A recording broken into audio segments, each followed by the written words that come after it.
Welcome to another episode of the Brett Snodgrass Podcast. I am Brett Snodgrass, the host of this show, and I got a great guest, Mr. Chris Arnold, on today's podcast episode. But what I want you to do right now is go to YouTube and subscribe to the Brett Snodgrass channel. Also, click that little bell so you get notifications every single week. We got videos coming out right to your inbox. Thank you guys so much. Chris Arnold. Chris Arnold is the founder of the Multipliers Mastermind group. He's also the founder of COSA Investments and Arnold Elite Realty, and he holds a master's degree in theology. And while he's been extremely successful in real estate, he's always viewed it as a vehicle to impact other people's lives. Chris and I go really deep on this particular episode. We talk about men and the struggles of what entrepreneurial men deal with, how isolated they are. What are some of the deepest and darkest secrets of entrepreneurial men? And we share it all with vulnerability. I want to introduce you guys to today's podcast guest, Mr. Chris Arnold. What's going on, brother? What's up, buddy? Hanging out with you. You know it's going to be a good time. That's I really right, appreciate man. you having me on, man. That's right. I love the office, the rustic look. You're so clean cut, and then you got the rustic farmhouse type of look. It's awesome, man. Love it. That's what I'm going for. I'm going for farmhouse look in Tulum. How about that for a contradiction? No, man, it's awesome. It's such a pleasure to hang out with you today, Chris. Always look up to you, admire you. You inspire me to grow each and every day, just like you do entrepreneurs all across the nation. And I know that that's just a passion of yours to work with men like myself. And that's why you created the mastermind group called the Multipliers, which I've been a part of. You've also have an amazing real estate investment company, COSA Investments, Arnold Elite Realty. And you have some news coming up recently. Just purchased a coaching type of platform, Wholesaling Inc. Tell us about that. Yeah, absolutely. That was a really incredible opportunity of an acquisition. So I've been a coach on that platform for about a year. So really got to connect well with Tom Kroll. If you know Tom, man, that guy just has one of the greatest hearts of any men that you'll meet. So one of the things that always drew me to Tom was he was in it because his primary aim was to love people, not sell people. And so there was a transition time where he approached me and said, "Hey, I'm ready to transition out of this business." And so offered me the opportunity to take the baton and keep going. And so as I sized it up, as I look at any opportunity, there's a couple of things that I look for. I want to know that it's a delivery system that drives impact. I think that's a really important piece. Also want to know that it's a delivery system that allows me to be more of me. So if I can step into an organization and not have to shift who I am, but it actually pulls out more of what's in my heart, that's always a really important piece as well. And I believe business is a conduit for personal growth. So if I can get into something that is new, that's going to challenge me, that's what I love business. I think it's one of the great transformers out there that we can be a part of. It'll drive you to your knees, but in that process, it'll teach you a lot as well. Yeah, definitely. Well, congrats on that. I know Tom as well. Great guy. Love his heart as well. Always love his shirts too. When I'm watching videos of Tom, he always wearing like a Hawaiian shirt or something, which is really cool. Putting his personality out there. He's a Floridian, man. Yes. Tommy Bahama, baby. Definitely. Well, congrats on that. Guys, if you're checking out, go check out Wholesaling Inc. with Chris and check out his team over there. They're amazing people. So check that out if you're interested in wholesaling. Chris, reason why I want to have you on the show, number one, is you're an amazing guy. You've been a real estate investor for many, many years now. But when I think of you, I think of people. You've already mentioned this a couple times already. You want to impact people. Whatever business you do has to be a people business. And with that, you want to make the most impact you can on that group of people. And so I want to talk about that a little bit. Like, has this been kind of a transition in the recent years that you've kind of transitioned to? Because I know, for the last 10 plus years, you were really into the wholesaling business. You moved out to Tulum, but talk to us about Chris Arnold as a person and like what really drives you. Yeah. So I think you have to step back a little bit on my story. I'll pick it up maybe around high school time, age 16, 17 years old. And I was rebellious as can be. I find this to be a common thread with most entrepreneurs. We tend to be rebellious. We tend to challenge the process.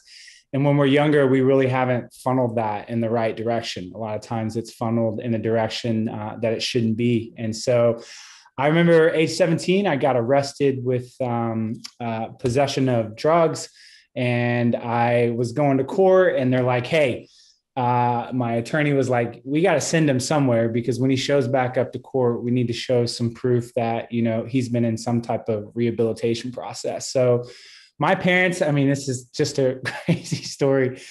They picked this place called Project Peace on Earth. It was owned by these hippies, like this hippie couple. So, I mean, he literally had like long hair, like the Apostle Paul, like Jesus. I mean, looked just the part, right? Short, fiery guy. And she was like the total hippie. She wore bell bottoms. There were peacocks on the farm. She wrote poetry and painted on everything. And I was like, I mean, if I got to go somewhere at age 17, and go through some process, I was like, this is much better than some kind of formal institution. So I went out there, really no desire to change. That was actually not rock bottom for me. Believe it or not, it would have taken a lot more to break me. But I had an incredible transformation out there. It was about 2 months into the process. And I woke up one day, and man, I wish sometimes I go back to kind of try to explain what happened, but I can just tell you that the blinders were lifted. And I knew at that moment, as I was kind of looking at the trajectory of my life and where I was headed, at age 17, when we're not very mature, we don't have much perspective on that. But literally within that time frame, God stepped into my life and delivered me from all the drugs, everything that I was in. And at that point, Brett, I knew like what I wanted to do with the rest of my life. I wanted to spend the rest of my life in the service of people and helping people. I just had no idea what that was going to look like looking forward.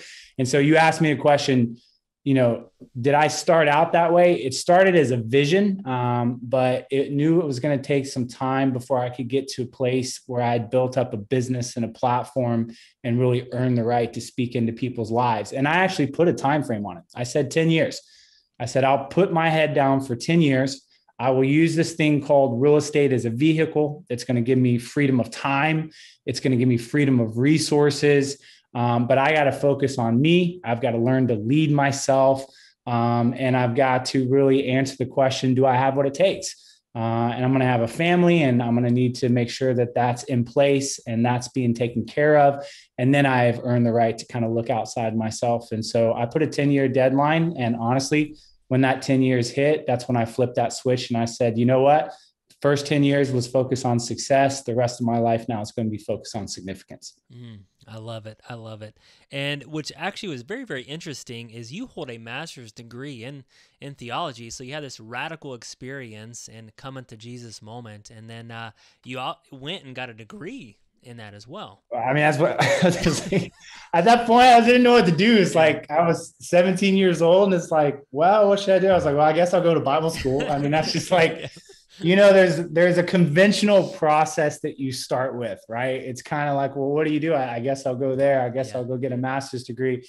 But what was funny, as I went down that conventional path, even though I needed to be on that conventional path for a small period of time, the challenging part for me was I began to realize I was very unconventional. Like by the time I began to finish my degree in theology, like I was crystal clear, like I am not going to go be a pastor of a church. I'm not going to be a missionary, although I did that. I lived in Uganda and did mission work. So I honestly had a really difficult time of being confused because all of my friends knew exactly how they wanted to plug into church world. And I'm like, I think that's the last place that I want to be. Like I'm too raw. I'm probably a little bit too much of a challenging the process person. And I think for those of us as entrepreneurs, if we kind of push the boundaries on things, maybe, so I always say, I think we're the right amount of wrong. if that makes sense. You're not afraid to crack open a beer, or, maybe sometimes you drop a cuss word, whatever that looks like. That just doesn't work in church world. You just can't do it. Yeah. And I was like, if I go into church world, I'm going to die, because there is a part of me that tends to be a little bit edgy. And so I really had some confusion during that time. And so when I finished seminary, what I did was I went and traveled the world for 6 months. Like, I put a backpack on. I went to like 8 or 9 countries to try to like find myself and figure out what in the world I wanted to do with my life. So I wish I could say it was like this clear path of what I wanted to do. But really the moment for me was when I was at Chick-fil-A eating a chicken biscuit and really confused about my life. And, they say you go to seminary for 2 years, it takes you another 10 years to actually get over it. And so with that, I was sitting there and I was looking up on the mural, looking about how Kathy Truitt had built Chick-fil-A and utilized a for-profit business to impact the world. Like, you could see how he was given to college funds and how they were doing building projects like Habitat for Humanity type stuff. And that was the first moment I was like, I don't think I'm called to church world. Like, I think I'm called to utilize this thing called business as a vehicle to create impact, because I had a lot of friends that had what I would call a lot of purpose, but they never had the profit to back that purpose. So they were still like sitting in alumni housing from when we graduated, waiting for God to like magically fill their bank account. And for me, it was like, hey, that's one route you can go. You can create a nonprofit. You can go around and move the hearts of people by whatever your vision is. And you can, build something off of raised money.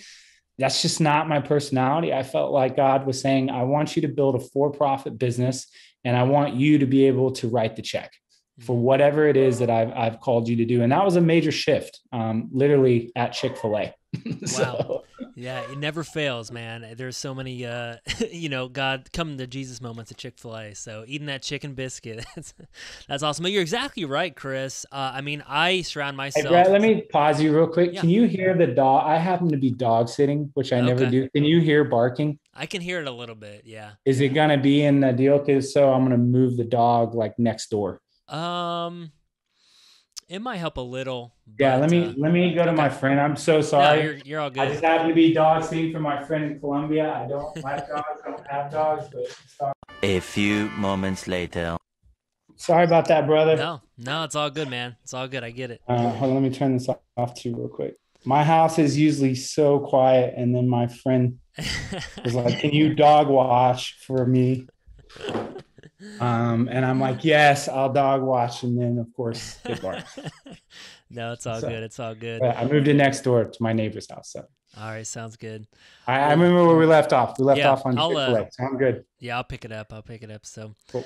No, you're exactly right, Chris. I surround myself a lot with church-going people and people that do missions trips, but they don't have any money most of the time. And I get an email sometimes, people, they're getting ready to go on a mission trip, which I'm really into going on mission trips, helping, serving people. And Guatemala is typically where I go. I build houses, things like that. But a lot of times people have to raise money. Like, they're going on this mission trip. They got to raise this money to go. And guys that own their own businesses, entrepreneurs, we don't have to do that. It's so refreshing. It gives us those options to be able to help and impact others and not have to have this money thing stop us from doing these things that we're called to. I totally agree. I think I have come to discover that there's kind of two camps of people.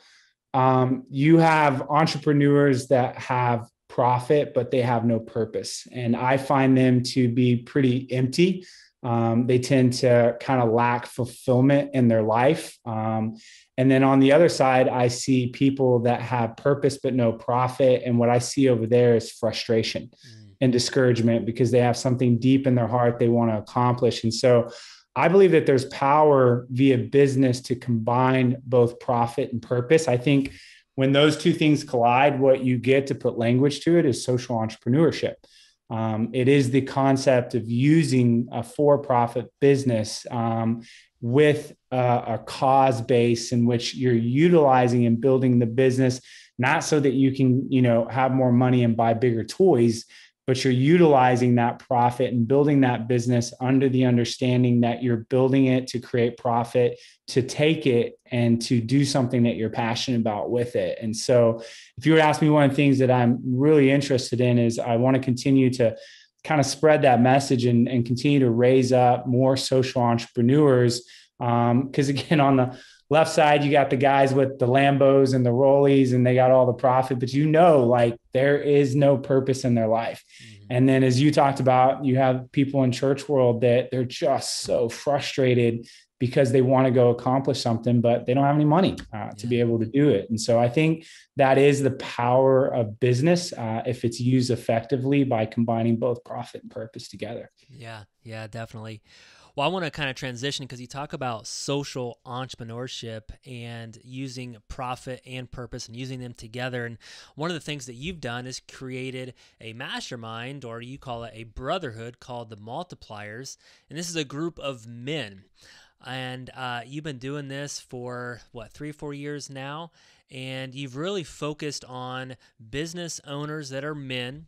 And this is such a different type of mastermind group because we both have been in other mastermind groups. And typically you get a hotel, you meet in a hotel conference room, a lot of people in one setting, and there's a 2-day, 3-day thing with video screens, and it's not super intimate. You hear some speakers kind of coming in and going, and you're just meeting a bunch of different people at random times, and you can't quite get a handle on anything for that amount of time. And you've decided to create this mastermind group called the Multipliers, and this focused only on men, number one. So why did you choose to focus only on men in this group, and why did you create this?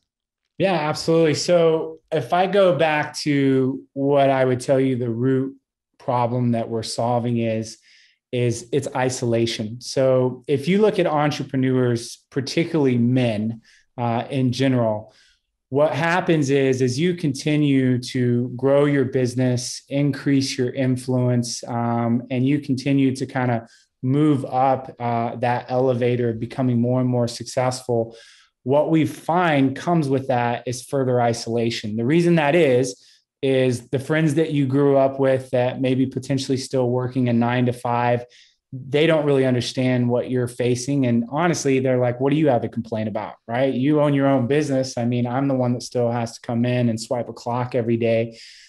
There's only so much that you can share with your team because as a leadership, there needs to be some healthy boundaries there.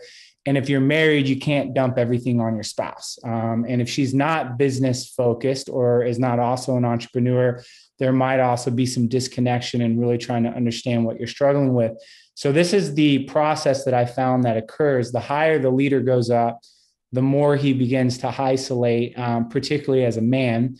And in that isolation, everything continues to grow more. There's more stress, there's more pressure, there's more at stake. Well, now you run a podcast and you've got a ton of followers, or now you're becoming an influencer, or maybe you got 50 to 100 employees that they're looking to you on top of the fact that you're also responsible for all their families. Like it just keeps building and building as you grow the empire.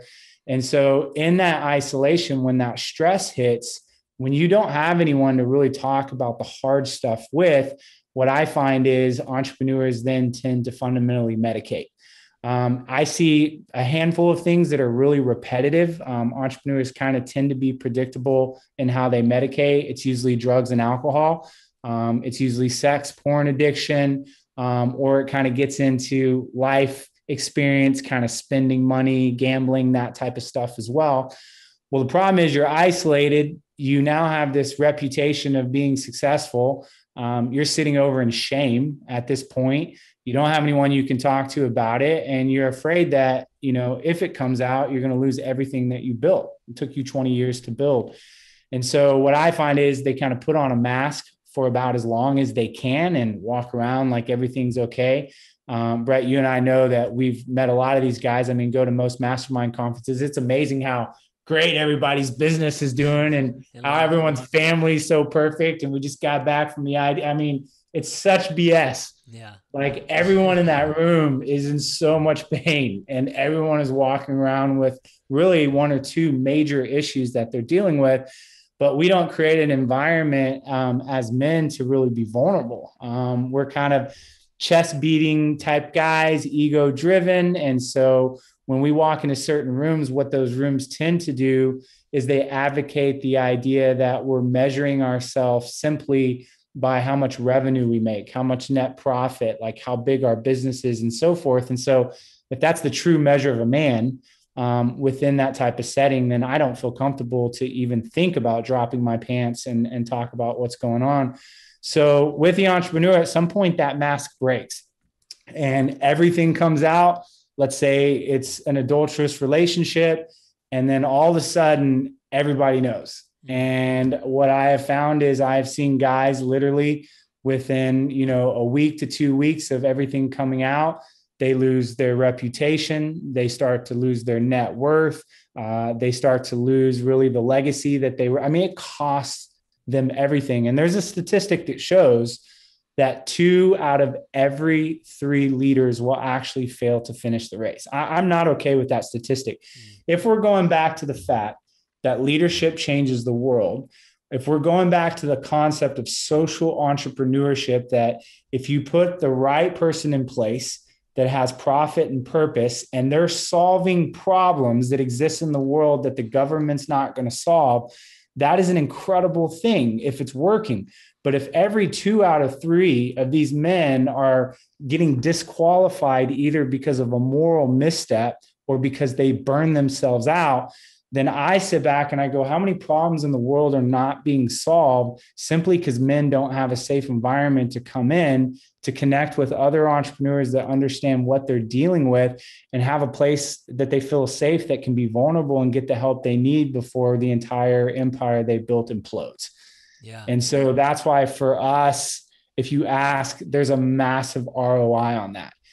We know leaders by nature, the amount of people that leaders influence, it's a 10x return in my opinion. And if you're dealing specifically with leaders that come in with a heart to use business to impact the world, if we can help those guys, get across the finish line, more of them, I think that you'll see more problems solved in the world, a lot of the problems that exist. And so that is really the driving force behind it. And to answer specifically men, what I have found is a couple things. Women tend to be much better at the vulnerability piece than us as men. We kind of grow up in a man box. And if we step out of that man box, we're punished. We're told things like, stop being a wimp, don't be a girl. We use, all types of, homophobic and misogynistic language when a guy kind of steps out and starts to be emotional, right? It's like, don't cry, don't show your emotion. So we focus on men because it's much more difficult for them to be vulnerable. And secondly, we focus on men because honestly, if you're in a room and it's men only, they will go to some dark places that they will not if there's women in the room. Let's just be honest. Yeah. It's really hard for a guy to talk about a sexual addiction with a female in the room. And I believe equally that women need these same types of rooms, particularly female entrepreneurs. There's their own set of things that they have. But for us, and obviously I'm a male, this is what we feel like we're called to do, is to focus on men. Yeah, definitely. It is crazy because my wife, she does these girls trips every year, gets together with the girlfriends and they open up and things like that. And I started doing a guys trip last year, but I hadn't done a guys trip like that in a decade. And a lot of the guys that went with me, they haven't done one in a really, really long time. So it's so interesting that guys, they don't step out and do these things. And that's what's so amazing with the Multipliers Mastermind group. You've created this environment that guys can come and open up, especially entrepreneurs, because again, when you look at your friends, we're always the guys that no one understands. You go to the birthday party, people ask, hey, what do you do? And what are you up to? And like, you just kind of awkwardly say, whatever, flipping houses. And it's just kind of an awkward thing because nobody quite understands, who you are and where you're coming from. And you've talked about this a little bit already, and I don't want to get too deep into the group or anything like that, but obviously a lot of your friends and the people in this group and just people that you surround yourself with are high-powered driven men. And you've mentioned a couple already, but what are some of the common weaknesses or the common things that, a business owner faces, right? You mentioned isolation, and I think community obviously is huge, which you've created that, but is there any other things that, you can talk about? Like what are we faced with? I can tell you the major thing is they don't feel. Bottom line. So if you're dealing with men in general, and again, if you kind of look at the root word of feel, it means to touch. And I would define feeling as allowing yourself to be touched and changed by the circumstances in your lives. That's what feeling is, bottom line.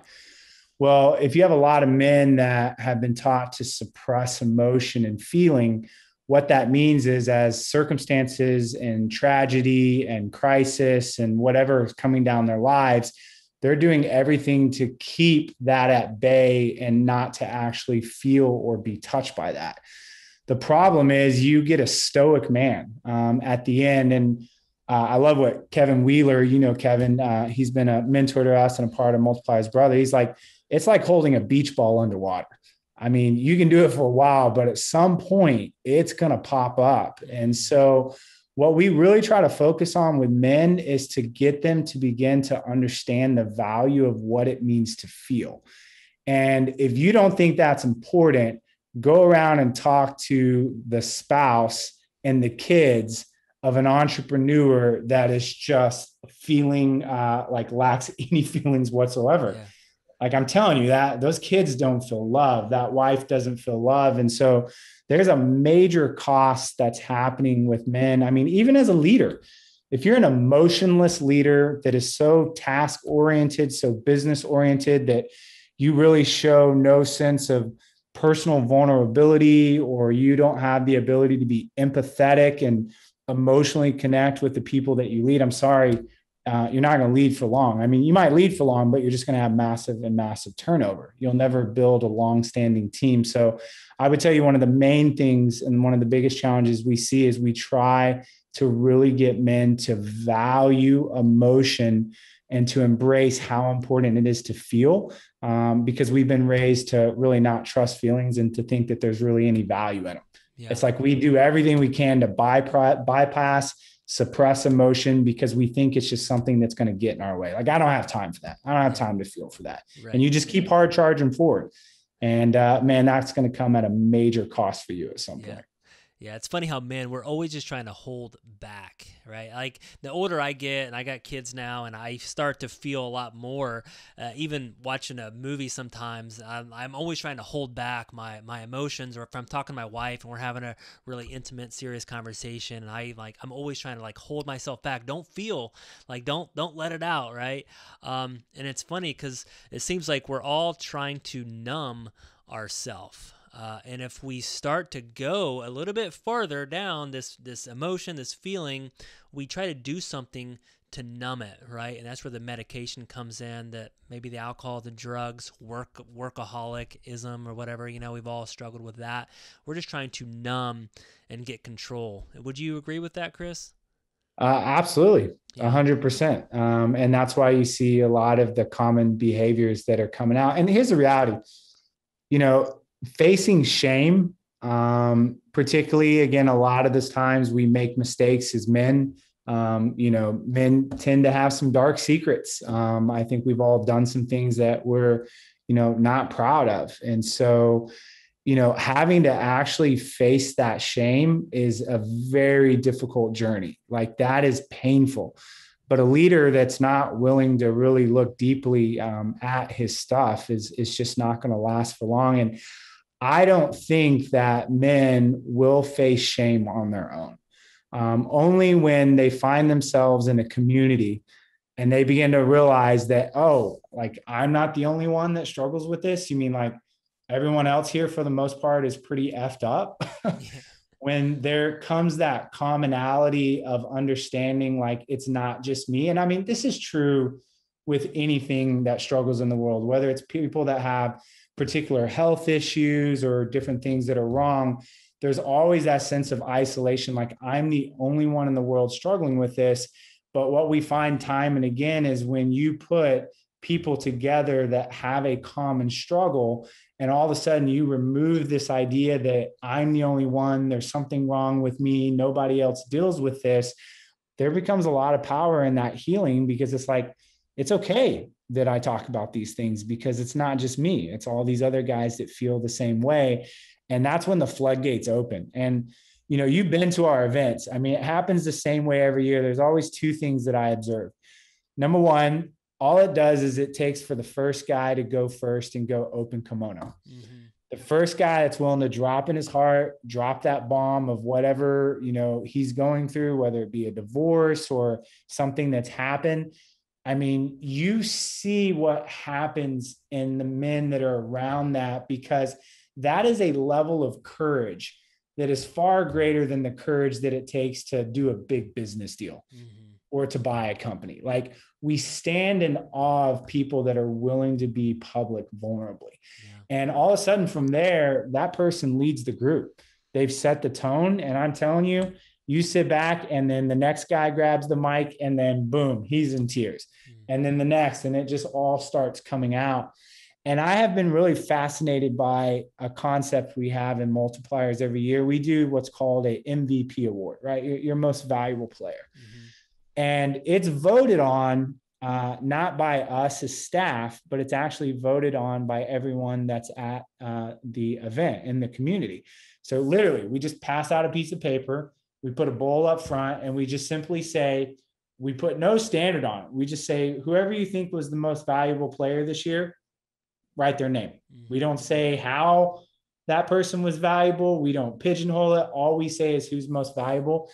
Every single year, the person that wins was the person that went first and had, really honestly, the balls to be the most courageous, to go first and to talk about something extremely difficult every year. Yeah. So that allows you to understand by nature what entrepreneurs really value. I've never seen someone win that award because they came in and had the greatest business idea, or, they came in and crushed it because they're the highest performer in that group and they're doing 2 times the amount. That person never wins. Mm-hmm. The person that always wins was the guy that had the courage to be vulnerable. Because here's what we understand about courage. And Brené Brown really says this. We love the vulnerability that we see in others when they take the time to do it. The problem is we hate the vulnerability when we see in ourselves.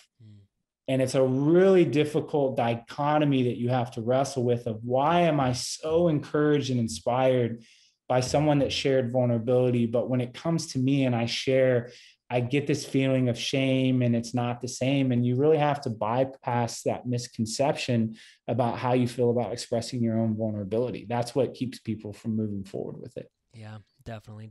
Vulnerability, and it's huge. And you've created such an environment for that, Chris. So just applaud you on that, man. So keep up the great work on that. I just have a couple other questions here before we go in the last section of the show, Chris. I guess I just want to talk about you. And we talk in business all the time, a BHAG. It's called the Big, Hairy, Audacious Goal. And this is like a goal that's set out in front of you. You can't quite see it yet, but it's 10 to 30 years down the road. And we talk about this is where we want our business to be at 10 to 30 years down the road. And I want to talk about life, right? And sometimes we have these business big goals, but we don't sit there and look at our life.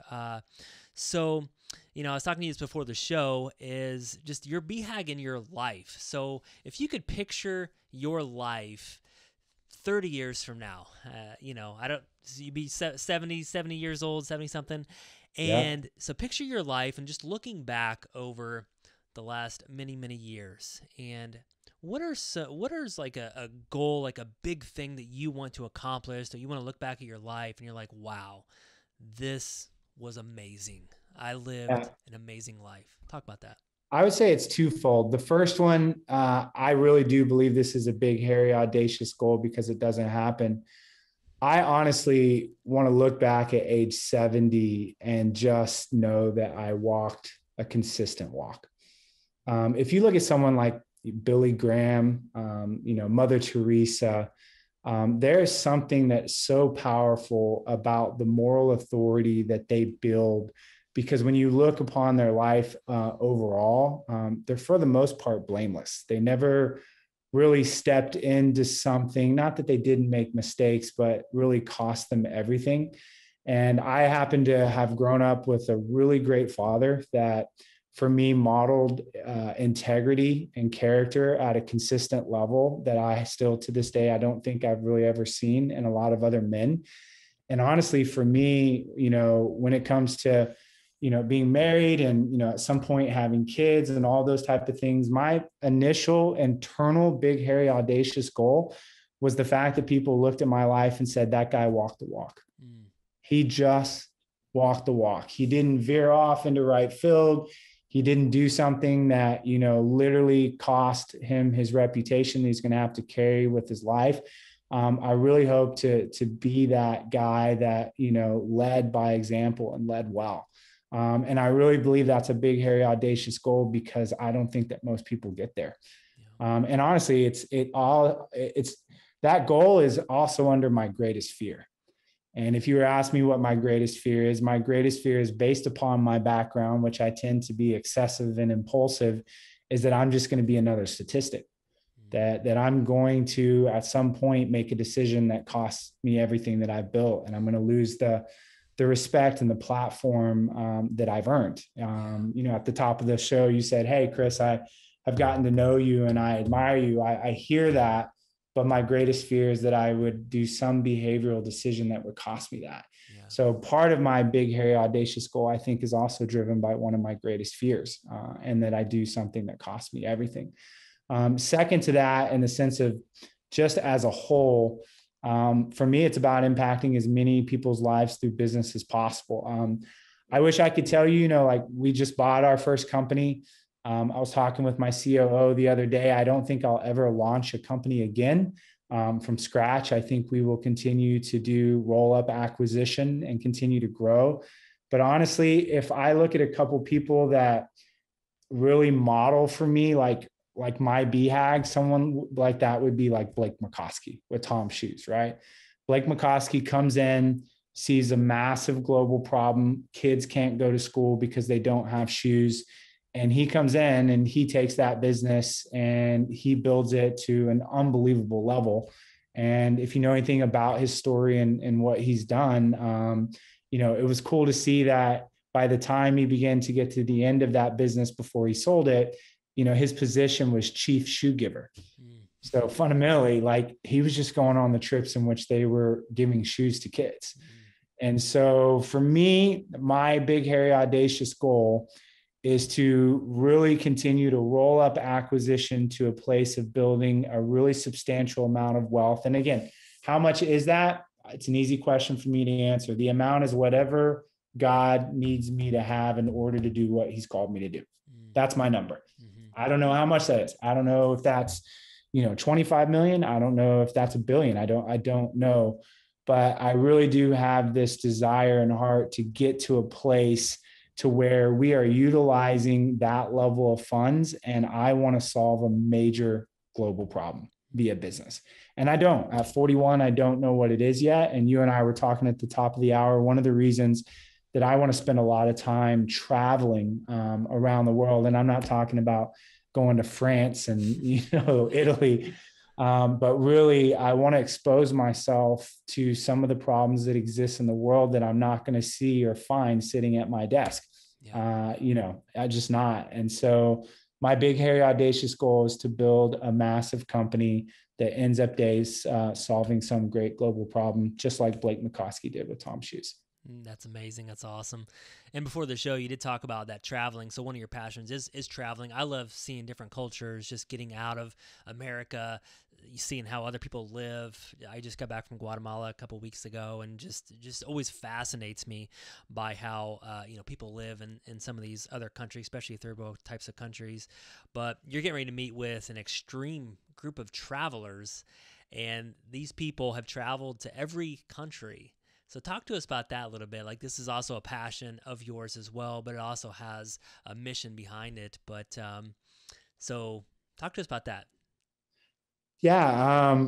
I'm at a place where it's funny. You asked BHAG, right? Big, hairy, audacious goal. I'm 41 now, and I'm like, I've got this new decade of being in my 40s. Like what I want to do by the time that I'm 50. And I'm not I'm a guy that needs like massive variety. I've never really had a hobby. I can play any sport. If you watch me week to week, one day I'm mountain biking, one day I'm paddleboarding, next day I'm playing pickleball. Like I really have a problem doing repetition. It just doesn't work for me, which has always really made it difficult for me to pour myself into something outside of business as just being one thing. Now I pour myself into a lot of different things. I can do just about any sport, but I've been really looking for like that one thing. And so I feel like with travel, it provides the variety that I need, but it also sets me on a course for really focusing potentially on one goal, kind of one focus, one hobby. And I just happened to be watching this documentary on HBO, and I saw this guy named Harry. He's a world traveler out of London, and he's traveled every country in the world, and he's 7 countries away from doing it twice. So let's put some math on this. That will make him the 4th person, dead or alive, to ever travel to every country in the world. If you go to the fact of how many people have actually traveled to all 193 countries just once, that's 222 people dead or alive. To put that into perspective, that's less people than have been into space. So I've gotten to know Harry, and I'm flying out to some random island off the coast of the Congo in September because I want to really size up this opportunity, because it's this elite kind of extreme travelers. In that group of 25, 9 have been to every country in the world, which is amazing considering there's only been 222. So I'm going to meet 9 in one place. And since we're talking about BHAGs, I'm potentially sizing that up and looking at potentially making that a goal to go do that. So actually I haven't said that publicly. Yeah, I just happened to be on a podcast. The one caveat for me is that these tend to be very solo travelers. There's about 80 countries I've been told that people will go with you and like as a friend. But when you start getting into certain countries, you're going to have a lot of friends go, no, I'm not going to that country with you. And because I am so social by nature, one of the reasons I'm taking this trip is to understand how well I would deal with the loneliness of traveling at that level. Yeah. But that's what it would take to get there. It would push my personality probably to a place that it hadn't been before. I can handle crisis. The faster the pitch is, like I do really, really well in crisis. But if you really want to challenge me, just put me in isolation by myself because I'm so highly social. Like for me, that's torture. Yeah. Like if I had to go to prison and be put in like solitary confinement, like I wouldn't last 2 weeks. Like I'd know that about myself. And again, I think there's a way to work around that system. Again, I'll meet people, different things. So we're going to take a look at the system and see if we want to put a team together within my company to do that.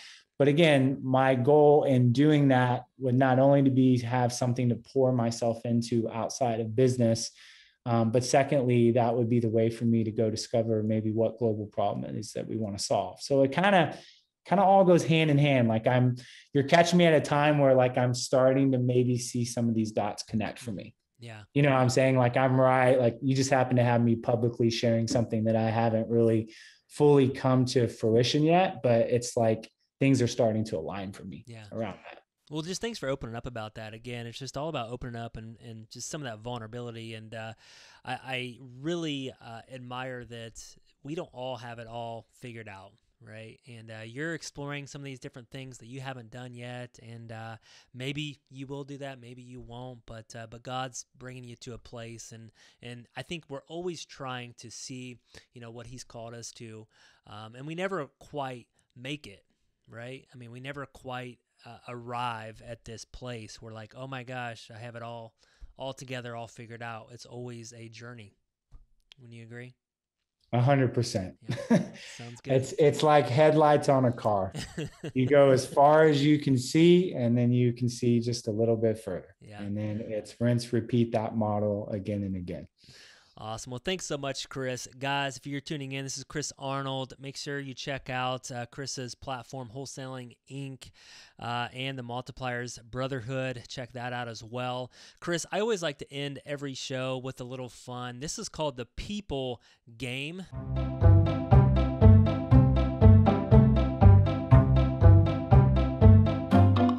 I don't know why I called it that. It's called the People Game because you're a people person. And I got 4 questions for you. These are super short answers, so just name the first thing that comes to your mind. And all of these answers are about people, right? It's about a person that, whatever these answers are. So number 1, who is your favorite author? Who's the person that's your favorite author? Andy Stanley. Cool. I love Andy Stanley. Yeah, Andy Stanley out of Atlanta. My favorite. Sounds good. And speaker/author, because he's also an unbelievable speaker. Yeah, definitely. All right, number 2, who has made the biggest impact on your life? Without question, my dad. Not even a close second. So he's been a huge impact in my life and my brother's lives. So won the lottery. And it's crazy, you don't control the family that you're born into. A lot of people listening, might not have had fathers or tough fathers. That was the one thing in my life where, man, I felt really blessed to just happen to be born into a family which I was given a great father, which is priceless. It's absolutely priceless. Definitely. All right, number 3, whose life do you really admire? I talked about Blake McCoskey, but I'll go back to, honestly, I've read and watched a lot on Billy Graham. If you don't know who Billy Graham was, he was an evangelist, but I just am amazed at the level of integrity that guy walked. Like, there's very, very few people that create that level of moral authority in their life. Like, he didn't trip. He didn't fall. He didn't do something. And that's just such a rarity. And so I've got a lot of respect for Billy Graham. No, amazing. All right, last one. Today, who would you like to have coffee with? Is there a person that you'd like to have coffee with today? If you could have coffee with anybody. Yeah. If I could have coffee with anyone, that's a great question. I tend to be pretty fascinated right now with Elon Musk. I think most of us are. I think that guy lives in a cerebral world. He thinks at a level that I think is just incomprehensible to most of us. So I'm truly fascinated by Elon Musk because very few people have a vision at that level. And so, man, I'd love to sit down with Elon. Again, I'd probably have to record it and go back and listen to it because I don't know if you've ever seen him do interviews. He really has to dumb down the language, just because of the way in which his brain is at. But that guy just floors me. That guy, to build $1 billion company, unbelievable. Most people will never get there. To build already 3 by his, early 40s, whatever he is now, 44, 45. It's mind blowing. Yeah. Mind blowing. How do you do that? No, it's crazy. That's awesome. Now that would be amazing. Well, if you ever do that, please record it. I'd like to see a copy. Sure you would. Now, sounds good. Well, thanks so much. This is Chris Arnold, guys. Thanks, Chris, so much for being on the Brett Snodgrass podcast today. Really appreciate you, man. Wish you the best. Multipliers Group, Wholesaling Inc. Thanks, Chris, man. Awesome Appreciate stuff. it. Thank you. Thank you so much for checking out the Brett Snodgrass channel. If you like this video, please slam on that like button. And if you really like it, then subscribe to our channel here. And remember to leave us a comment below, and I'm going to try my hardest to reply to all the comments. Thank you guys so much. This is why I do what I do. Every single week, I come out with content that focuses on success, freedom, and living out your purpose. Thank you guys so much. See you next time.